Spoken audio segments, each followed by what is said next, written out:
30,000 రూపాయలకే electric scooter BAS సిస్టమ్ని introduce చేయబోతున్న ఏథర్ ఎనర్జీ. ఇటువంటి లేటెస్ట్ అప్డేట్స్ ఈరోజు మన ఈవీ కుర్ర లైవ్ ఛానల్లో తెలుసుకుందాం. నమస్తే, నేను మీ కృష్ణ చైతన్య మండేలో, మీరు చూస్తున్నారు ఈవీ కుర్ర లైవ్. మీరు ఎలక్ట్రిక్ వెహికల్ కొందామనుకుంటున్నారా? డీలర్ ప్రైస్ కన్నా తక్కువ ధరకే BAV ఎలక్ట్రిక్ యాప్ లో మీకు ఎలక్ట్రిక్ వెహికల్స్ దొరుకుతాయి. పూర్తి వివరాల కోసం BAV ఎలక్ట్రిక్ యాప్ ఇన్స్టాల్ చేసుకోండి లేదా BAV ఎలక్ట్రిక్ వెబ్సైట్ ని విజిట్ చేయండి. ఫస్ట్ అప్డేట్ చూసుకున్నట్లయితే ఏథర్ ఎనర్జీ కంపెనీ వాళ్ళు BAS సిస్టమ్ ద్వారా కస్టమర్లకి కొత్త ఆఫర్ అయితే ఇవ్వబోతున్నారు అనమాట. అంటే ఇప్పటి వరకు ఏథర్ ఎనర్జీ కంపెనీ వాళ్ళు with battery pack electric scooter offer చేస్తున్నారు. But battery as a service కింద కొత్త ప్లాన్ అయితే ఏథర్ ఎనర్జీ కంపెనీ వాళ్ళు తీసుకురాబోతున్నారు.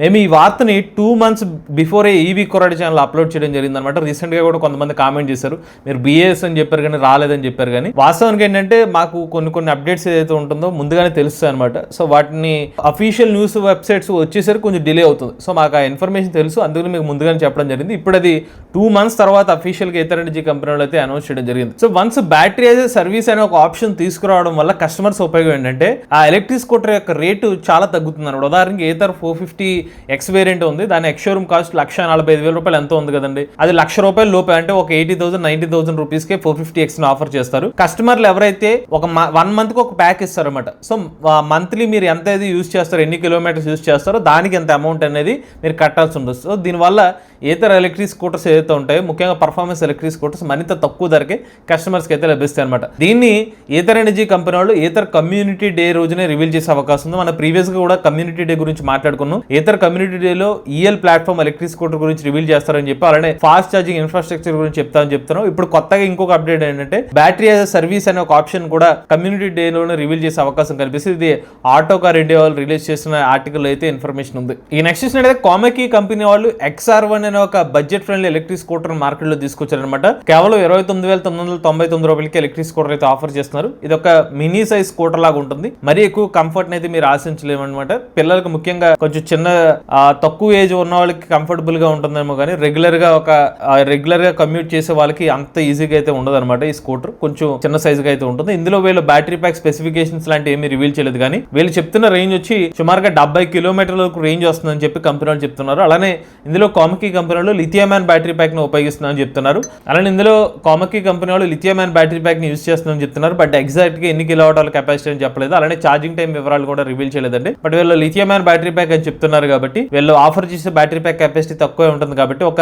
3 to 4 hours కన్నా లోపులోనే ఈ ఎలక్ట్రిక్ వెహికల్ యొక్క స్కూటర్ ఛార్జింగ్ అయిపోయే అవకాశం ఉంటుంది అనమాట. అలానే ఇందులో మోటార్ కెపాసిటీ వచ్చి 250 watt మోటార్ అనేది ఆఫర్ చేస్తున్నారు. టాప్ స్పీడ్ వచ్చి 25 km top speed electric scooter offer చేస్తున్నారు. ప్రత్యేకంగా ఇందులో ఉన్న యూనిక్ ఫీచర్ ఏంటంటే ఇంత తక్కువ బడ్జెట్ లో కూడా రీజనరేటివ్ బ్రేకింగ్ సిస్టమ్ కూడా ఎలక్ట్రిక్ స్కూటర్ ఆఫర్ చేస్తామని చెప్తున్నారు. బట్ ఇంకా బ్యాటరీ ప్యాక్ వారంటీ వివరాల గురించి చెప్పలేదండి. ఎవరైనా ఇటువంటి ఎలక్ట్రిక్ స్కూటర్ డీటెయిల్స్ తెలుసుకుందాం అనుకున్నట్లయితే వీళ్ళ అఫీషియల్ వెబ్సైట్ కానివ్వండి, వీళ్ళ డీలర్షిప్ నెట్వర్క్ దగ్గరికి వెళ్తే మీకు మరిన్ని డీటెయిల్స్ తెలిసే అవకాశం అయితే ఉంటుంది. నెక్స్ట్ చూసినట్లయితే బైకో కంపెనీ వాళ్ళు కామర్స్ ఫర్ ఎవర్ అనే ఒక కంపెనీ వాళ్ళతో టైఅప్ అయ్యి ఒక 1,500 నుంచి 2,000 ఎలక్ట్రిక్ స్కూటర్స్ ఉత్తరప్రదేశ్, ఢిల్లీ, హర్యానా వంటి ప్రాంతాల్లో B2B పర్పస్ కోసం ఎలక్ట్రిక్ 2 wheelers అయితే డిప్లాయ్ చేయబోతున్నారు అనమాట. ముఖ్యంగా ఎవరైతే డెలివరీ ఏజెంట్స్ ఉంటారో వాళ్ళని దృష్టిలో పెట్టుకుని ఈ B2B పర్పస్ సంబంధించిన ప్లాన్ చేసినట్టు తెలుస్తుంది. సో కొన్ని ఫ్లీట్ ఆపరేటర్స్ కి ఎలక్ట్రిక్ స్కూటర్స్ అయితే ఇస్తారనమాట.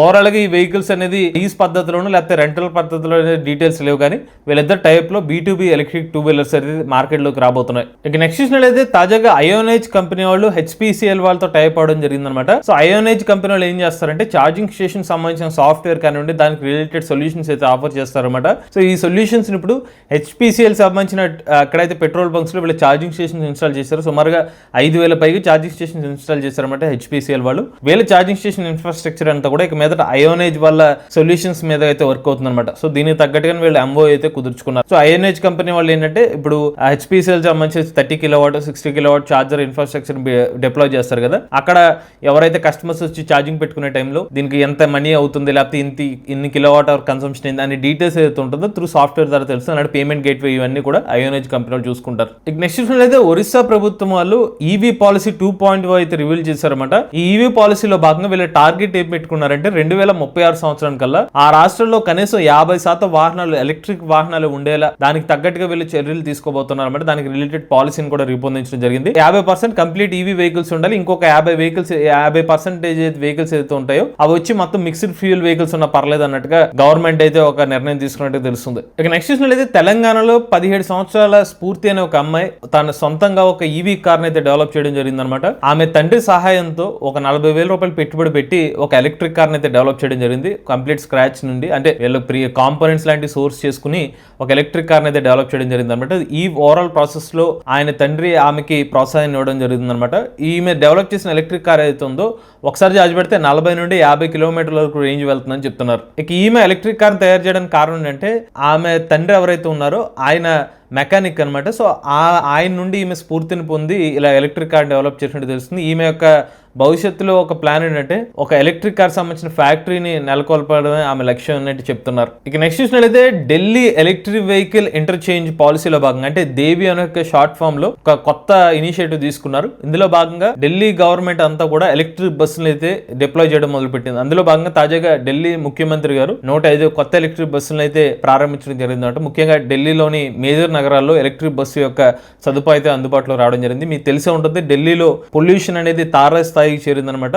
ఆ పొల్యూషన్ ని కంట్రోల్ చేయడం కోసం ఇప్పుడు ఢిల్లీ ప్రభుత్వం మెజారిటీ వాహనాలన్నీ కూడా ఈవీస్ నే వాడాలని చెప్పి నిర్ణయం తీసుకోవడం జరిగింది. ఈవెన్ కొత్తగా వచ్చిన ఈవీ పాలసీలో కూడా అదే విషయాన్ని అయితే ప్రస్తావించడం జరిగింది. ఇక నెక్స్ట్ అయితే చైనాలో Xiaomi కంపెనీ వాళ్ళు 2 ఎలక్ట్రిక్ కార్ YU7 ఎలక్ట్రిక్ కార్లు ప్రీ బుకింగ్స్ లో రికార్డు నమోదు చేస్తుందన్నమాట. వీళ్ళ ఎలక్ట్రిక్ కార్ సంబంధించిన ప్రీ బుకింగ్స్ ఓపెన్ చేసిన మొత్తం 3 రోజుల టైంలో ఏకంగా 2,40,000 బుకింగ్స్ వచ్చినట్టుగా కంపెనీలు అయితే చెప్తున్నారన్నమాట.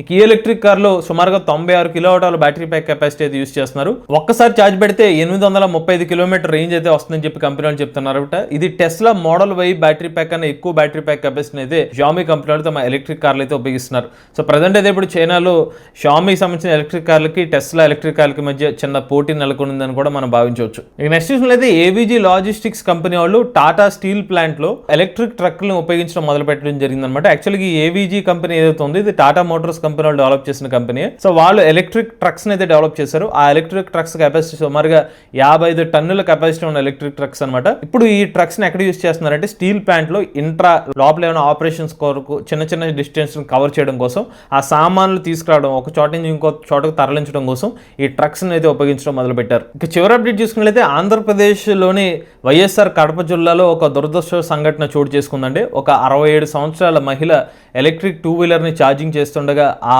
వెహికల్ యొక్క బ్యాటరీ పేలిపోవడం వల్ల ఆమె మరణించడం జరిగింది. ఎప్పుడైతే ఇవి ఛార్జింగ్ పెట్టేశారో, ఛార్జింగ్ పెట్టిన తర్వాత ఇలా ఫైర్ ఇన్సిడెంట్ జరిగినట్టుగా తెలుస్తుంది అనమాట. బట్ స్పెసిఫిక్ గా ఇది ఎందుకు జరిగింది అంటే బ్యాటరీ సంబంధించిన ప్రాబ్లమా లేకపోతే హౌస్ లోని వైరింగ్ సంబంధించిన ఇష్యూనా, దాని గురించి అయితే పోలీసులు ఇంకా దర్యాప్తు చేస్తున్నట్టుగా తెలుస్తుంది అనమాట. అలానే ఏ వెహికల్ అది ఏ బ్రాండ్ సంబంధించిన డీటెయిల్స్ అనేది మాత్రం ఇంకా మనకి డీటెయిల్స్ అయితే అందుబాటులోకి రాలేదు. అక్కడ చుట్టుపక్కల ఆస్తి నష్టం కూడా జరిగినట్టుగా తెలుస్తుంది. ఇవి లేటెస్ట్ అప్డేట్స్ అండి. ఇటువంటి లేటెస్ట్ టీవీ కనెక్ట్ కోసం ఈవీ కొరల్ లైవ్ ఛానల్ సబ్స్క్రైబ్ చేసుకోండి. Charge nature drive future.